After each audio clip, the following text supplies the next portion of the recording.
अब हम यहाँ पर प्रोडक्ट मॉडल को क्रिएट करेंगे।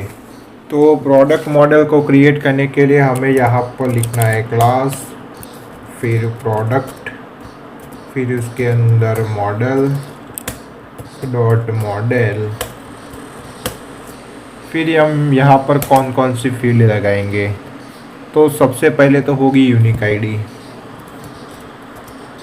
Unique UNIQUE, unique ID is equals to models dot char field, और वो यूनिक होगा तो उसके लिए ये unique is equals to true, और इसकी मैक्स लेंथ होगी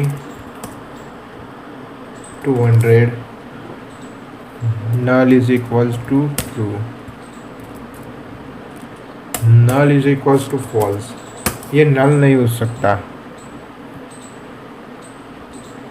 ये हमने एक फील्ड रख दी यूनिक आईडी। हम इमेज लाएंगे तो इमेज लिखेंगे image is equals to models dot image field, upload to. हमें ये इमेज को जब भी हम इमेज अपलोड करेंगे तो उस इमेज को कहाँ पर हमें अपलोड करनी है तो उसका हमें पाथ देना है। तो यहाँ पर हम लिखेंगे प्रोडक्ट इमेजेस वाले फोल्डर के अंदर इमेजेस। फिर इमेज के बाद हम लेंगे कैटेगरी नेम, इमेज प्रोडक्ट का नाम। तो यहाँ पर लिखेंगे name is equals to models dot char field. उसकी मैक्स लेंथ रखेंगे 200। नेम के बाद आएगा प्राइस, प्रोडक्ट की प्राइस। तो इसके लिए हम रखेंगे इंटीजर फील्ड। इसमें आप कोई कैरेक्टर का यूज़ नहीं कर सकते। प्राइस हमने ले ली। प्राइस के बाद हम रखेंगे कंडीशन कि उसकी जो प्रोडक्ट है वो नया है या पुराना। उसके लिए condition models dot char field, और इसको हम चॉइस फील्ड रखेंगे जिस तरीके से हमने प्राइस फिल्टर में रखी थी। तो यहाँ पर लिखेंगे condition is equals to bracket के अंदर यहाँ पर लिखेंगे न्यू,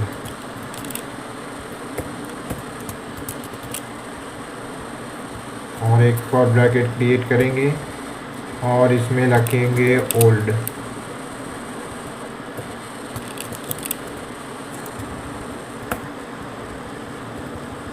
और ये चॉइस फील्ड यहाँ पर पास करेंगे। तो यहाँ पर लिखेंगे choice is equals to condition, और इसकी मैक्स लेंथ होगी 100। ये हमने कंडीशन रख दी। अब प्रोडक्ट की इंफॉर्मेशन, तो प्रोडक्ट की इंफॉर्मेशन लिखेंगे तो यहाँ पर एक लिखेंगे information is equals to models dot text field. उसको हम टेक्स्ट फील्ड रखेंगे इंफॉर्मेशन, और एक फील्ड होगी डिस्क्रिप्शन,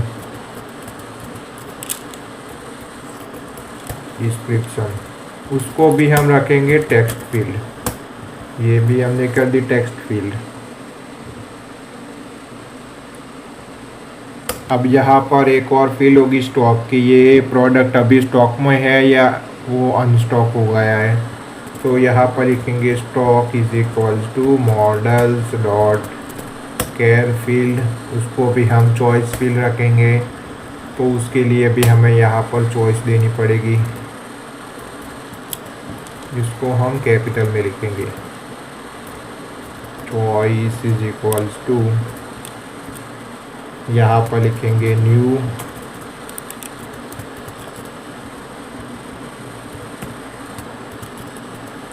और एक और ब्रैकेट क्रिएट करेंगे और उसमें लिखेंगे ओल्ड। सॉरी, ये चॉइस स्टॉक था, स्टॉक, सॉरी मेरी मिस्टेक हो गई, स्टॉक। तो ये इन स्टॉक, तो यहाँ पर लिखेंगे in stock,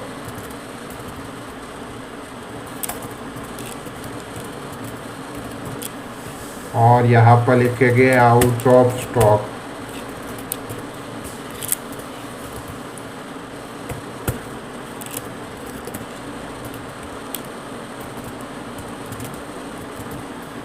out of stock. अब एक और जो मेन फील्ड है, यहाँ पर हमें कई प्रोडक्ट्स हम ऐड करेंगे और इसमें से आपको कई प्रोडक्ट है वो आपको दिखाना है और कई प्रोडक्ट आपको नहीं दिखाना। तो उसके लिए हमें एक फील्ड का यूज़ करेंगे स्टेटस। अगर आप उसको पब्लिश करेंगे तो वो सबको दिखाई देगा। अगर आप उसको ड्राफ्ट में रखेंगे तो वो प्रोडक्ट नहीं दिखेगा। तो इसको भी हम चॉइस फील्ड रखेंगे और इसके लिए भी यहाँ पर फंक्शन क्रिएट करेंगे। तो यहाँ पर लिखेंगे स्टेटस। स्टेटस में होगा पब्लिश, एक होगा पब्लिश,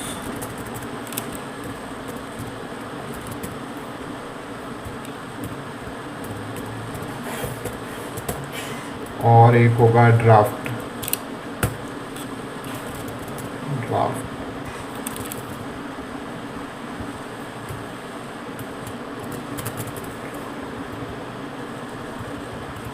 तो इसकी चॉइस होगी स्टेटस। इसकी मैक्स लेंथ भी हमें रखनी पड़ेगी, तो मैक्स लेंथ रखेंगे 200। इसको हमने नहीं दिया था क्या, तो इसके लिए हम यहाँ पर लिखेंगे स्टॉक और इसकी मैक्स लेंथ होगी 200। ये सारी इंफॉर्मेशन आ गई। अब एक और हमें डेट भी रखनी पड़ेगी कि कब प्रोडक्ट हमने ऐड किया था। उसके लिए हम लिखेंगे क्रिएटेड डेट, क्रिएटेड एट। आप क्रिएटेड एट लिख सकते हैं, क्रिएटेड डेट लिख सकते हैं। मॉडल्स डॉट केयर फील्ड, उसको auto now, auto created is equals to true. ये हमने डेट रख दी। अब मेन बात आती है कि हमने ऊपर की ओर ये 4 मॉडल्स को क्रिएट किया था, तो उसको हम फॉरेन की से लिंक करा देंगे। तो यहाँ पर सबसे पहले थी कैटेगरीज, तो यहाँ पर लिखेंगे categories equals to models dot foreign key. और फॉरेन की किसकी है, तो फॉरेन की कैटेगरीज की है। यहाँ पर एक फंक्शन लिखना पड़ेगा on delete is equals to models dot cascade. इस तरीके से हम ब्रांड, फिर कलर और फिल्टर प्राइस को भी फॉरेन की से कनेक्ट कर लेंगे। तो यहाँ पर लिखेंगे brand is equal to models dot foreign key. फिर ये कौन से मॉडल की फॉरेन की है, तो ये ब्रांड की फॉरेन की है। On delete is equals to models dot cascade.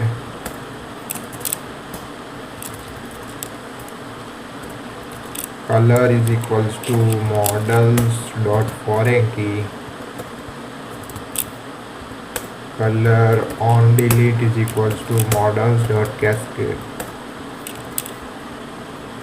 ये कलर हो गया filter price. Filter price is equals to models dot foreign key. यहाँ पर लिखेंगे filter price. On delete is equals to models dot cascade.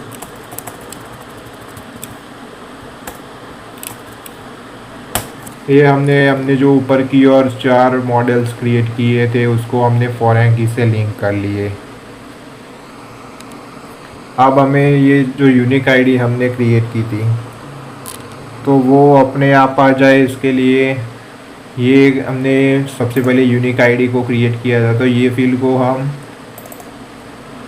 इसको मुझे true करना पड़ेगा और ब्लैंक इज इक्वल्स टू भी ट्रू करना पड़ेगा, क्योंकि ये फील्ड को हम नहीं फिल करेंगे। ये फील्ड अपने आप जब हम सेव बटन पे क्लिक करेंगे तब ये फील्ड अपने आप आ जाएगी। तो उसके लिए हमें यहाँ पर एक फंक्शन लिखना पड़ेगा डेफ सेव। फिर यहाँ पर आपको लिखना है *args, *args और star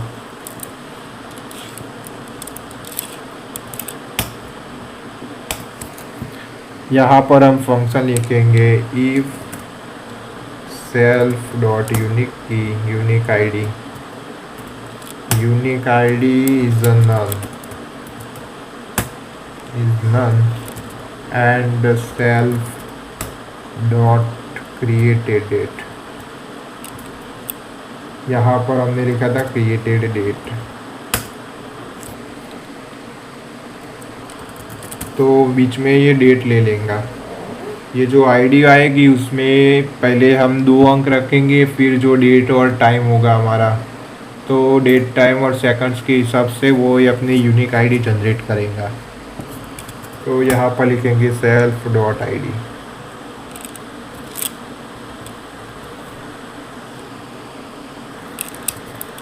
self dot unique ID, unique ID is equals to self dot created date dot strf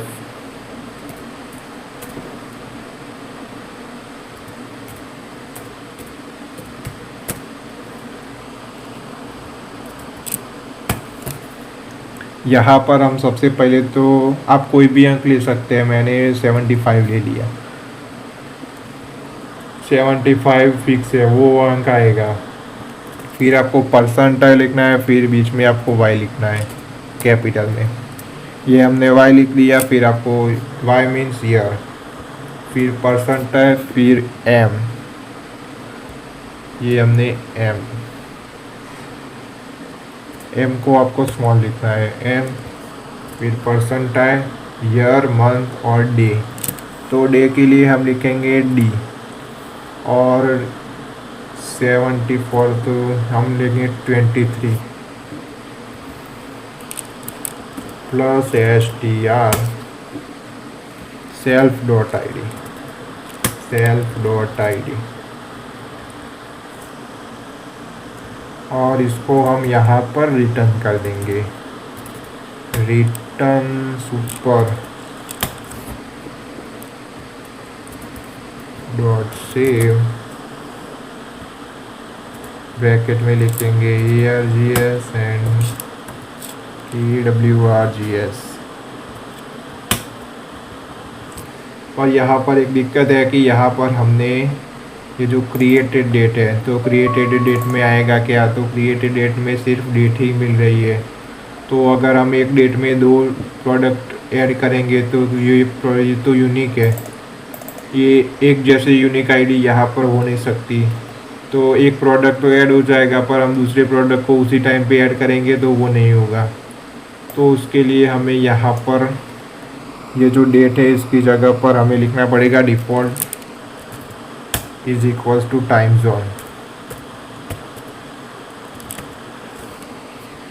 zone dot now, और इसको आपको इंपोर्ट करना पड़ेगा।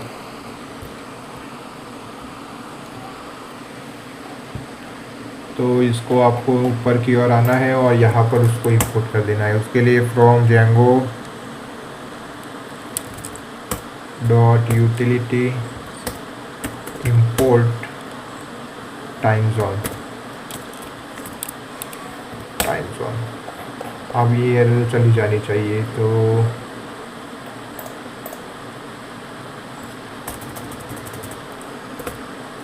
टाइम जोन डॉट नाउ, ये हमने फॉरेन की से ये जो 4 फील्ड है उसको हमें फॉरेन की से लिंक करवाया है। प्रोडक्ट के साथ ये सारे मॉडल्स को हमने यहाँ पर लिंक करवाया है। अब हम इसको माइग्रेशन वाले कमांड से रन करेंगे। तो यहाँ पर लिखेंगे python manage.py मेक माइग्रेशंस, जिससे मेरी एक फ़ाइल क्रिएट हो जाएगी और फिर हम माइग्रेट कमांड से उसको अप्लाई कर देंगे। तो यहाँ पर मुझे एक एरर मिल रही है। तो एरर में लिखा क्या है, तो can not use image field because pillow is not installed. तो हम यहाँ पर इमेज में ये इमेज फील्ड यूज़ कर रहे हैं। तो इमेज फील्ड यूज़ करने के लिए हमें पिलो को इंस्टॉल करना पड़ेगा। तो हमें लिखना है pip इंस्टॉल पिलो, जिससे हमारा पिलो वर्चुअल इन्वायरमेंट में इंस्टॉल हो जाएगा। तो ये मेरा डाउनलोड होना स्टार्ट हो गया। अब मैं मेक माइग्रेशन वाले कमांड को रन करूँगा तो मुझे ये एरर नहीं मिलेगी। ओके, तो फिर एक एरर मिल गई क्रिएटेड डेट में। हमने यहाँ पर डेट टाइम फील्ड की जगह पर कैरेक्टर फील्ड रख दी थी, इसलिए हमें ये एरर मिल रही है अभी। तो यहाँ पर हमें डेट टाइम फील्ड रखनी है। मैंने गलती से कैर फील्ड रख दी थी, डेट टाइम फील्ड। तो फिर से कमांड को रन करेंगे तो ये हमारी फाइल क्रिएट हो गई, क्रिएट मॉडल प्रोडक्ट। अब इसको माइग्रेट कर लेंगे, माइग्रेट, और ये माइग्रेट भी हो गया। अब हम आएंगे हमारे admin.py में और उसको रजिस्टर करेंगे। तो यहाँ पर लिखेंगे admin.site.register और इसमें लिखेंगे प्रोडक्ट को हमें रजिस्टर करवाना है। अब हम हमारे लोकल सर्वर को स्टार्ट करेंगे।